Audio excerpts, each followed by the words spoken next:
Hello guys, welcome back in my YouTube channel. So guys, आज हम plasma membrane से related 10 multiple choice questions को solve करने वाले हैं। चलिए शुरू करते हैं। पहला क्वेश्चन है, what is the primary function of plasma membrane. Plasma membrane का प्राइमरी फंक्शन क्या होता है।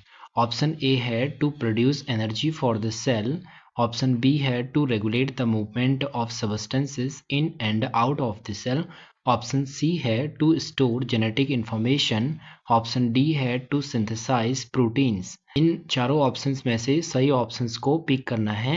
हम जानते हैं प्लाज्मा मेम्ब्रेन का जो प्राइमरी फंक्शन होता है वो to regulate the movement of substances in and out of the cell होता है। बहुत सारे मॉलिक्यूल्स को प्लाज्मा मेम्ब्रेन से सेल के अंदर और सेल के बाहर मूवमेंट्स को रेगुलेट करता है, इसलिए इसका आंसर ऑप्शन बी करेक्ट हो जाता है।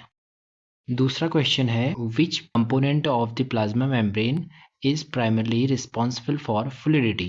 यानी कि प्लाज्मा मेम्ब्रेन की फ्लूइडिटी के लिए कौन सा कंपोनेंट रिस्पॉन्सिबल होता है। Option A cholesterol, option B proteins, option C carbohydrates, option D nucleic acid.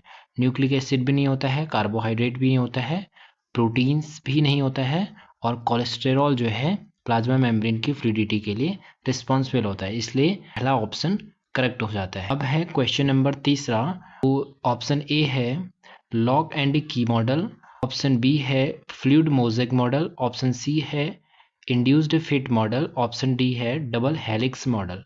तो इसका करेक्ट आंसर कौन सा है। Option B fluid mosaic model. अगला क्वेश्चन है, which type of molecules are embedded in the plasma membrane to facilitate transport. यानी कि plasma membrane में कौन से मॉलिक्यूल हैं जो प्लाज्मा मेम्ब्रेन से ट्रांसपोर्ट को फैसिलिटेट करते हैं।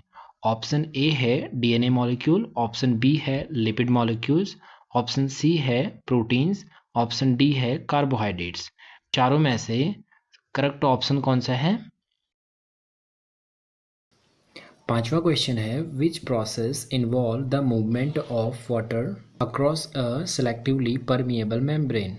मतलब जब प्लाज्मा मेम्ब्रेन से या फिर सेलेक्टिवली परमिएबल मेम्ब्रेन से वाटर को क्रॉस कराया जाता है, वाटर को ट्रांसपोर्ट कराया जाता है, तो ऐसे प्रोसेस को क्या कहा जाता है। ऑप्शन ए है डिफ्यूजन, ऑप्शन बी है ऑस्मोसिस, ऑप्शन सी है एक्टिव ट्रांसपोर्ट, ऑप्शन डी है एंडोसाइटोसिस। एंडोसाइटोसिस भी गलत है, ट्रांसपोर्ट एक्टिव ट्रांसपोर्ट भी गलत है, डिफ्यूजन भी गलत है, इसे ऑस्मोसिस कहा जाता है, इसलिए ऑप्शन बी करेक्ट हो जाता है। छठा क्वेश्चन है, what term describe the plasma membrane's ability to allow certain substances to pass through while blocking others.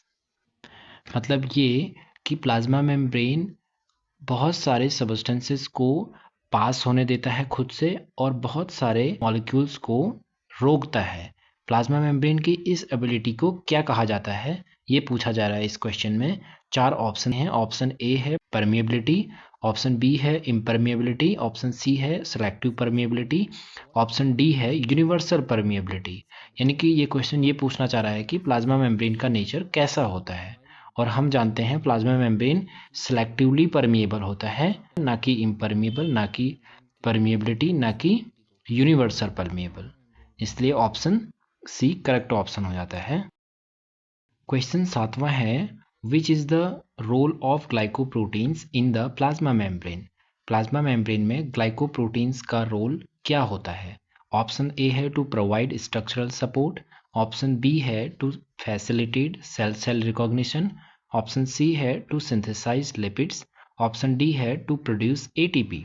सबसे पहली बात, ग्लाइकोप्रोटीन एटीपी का सिंथेसिस नहीं करता है और ना ही लिपिड को सिंथेसाइज करता है, और टू प्रोवाइड स्ट्रक्चरल सपोर्ट भी प्रोवाइड नहीं कराता है। ऑप्शन बी है to facilitate cell cell recognition, और ऑप्शन बी ही इसका सही आंसर है। क्योंकि ग्लाइकोप्रोटीन जो कि सेल मेम्ब्रेन में या फिर सेल सरफेस में, ये ग्लाइकोप्रोटीन एक सेल से दूसरे सेल को रिकॉग्नाइज करने में और उनके साथ सिग्नलिंग में इन्वॉल्व रहते हैं, इसलिए इसका answer option B is correct. Question आठवां है, which of the following is not a function of plasma membrane. यानी कि ये जो ऑप्शन दे रखे हैं, इन ऑप्शन में से कौन सा ऑप्शन प्लाज्मा मेम्ब्रेन का फंक्शन नहीं है?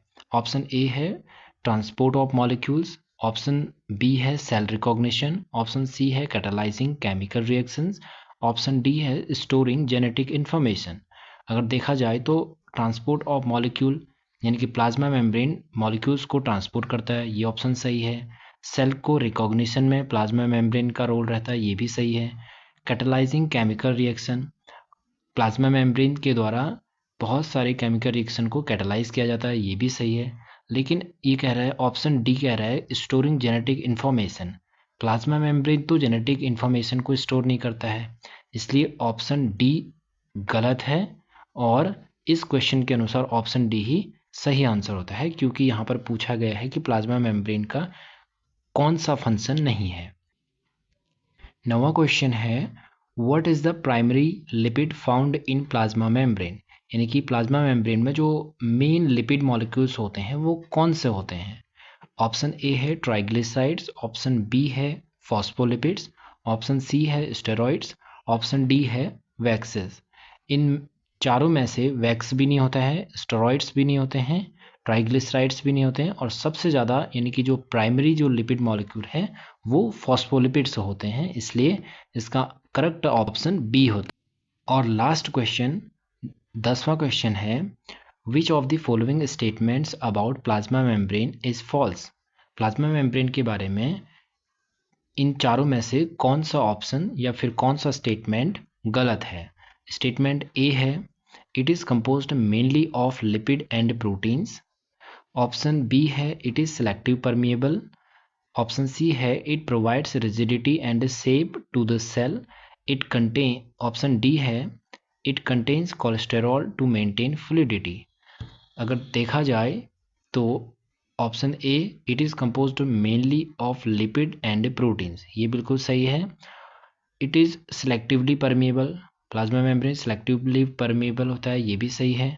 ऑप्शन सी है, it provides rigidity and shape to the cell, plasma membrane rigidity और शेप नहीं प्रोवाइड करता है। और ऑप्शन डी है, it contains cholesterol to maintain fluidity, ये भी सही है। क्वेश्चन के अकॉर्डिंग ऑप्शन नंबर सी बिल्कुल सही, it provides rigidity and shape to the cell. So guys, ये थे हमारे आज के 10 क्वेश्चंस प्लाज्मा मेम्ब्रेन के बारे में। वीडियो कैसी लगी आपको प्लीज़ कमेंट्स करके ज़रूर बताना, और इन क्वेश्चन को खुद भी प्रैक्टिस करना। वीडियो अच्छी लगी तो please like, comments and subscribe my channels. Thank you so much and thanks for interesting in science.